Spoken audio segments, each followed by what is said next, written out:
يتصل بحقل الطاقة والتأثير الإيجابي النبوي في القريبين من حضرة سيدنا النبي.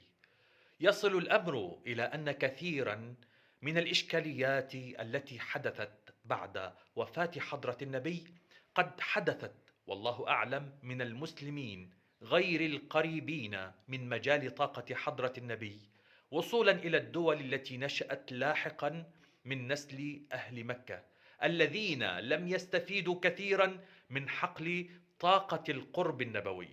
وعموما بعد وفاة النبي وانتقال العاصمة المؤسف من المدينة المنورة حيث حضرته، وكذلك من مكة نفسها إلى بلدان أخرى، فقد الخليفة قوة روحانية عظيمة مساندة في حقل تأثير الوجود النبوي والكعبة، مما منح الدنيا فرصة لتسيطر على قلوب الساسة أو السلاطين.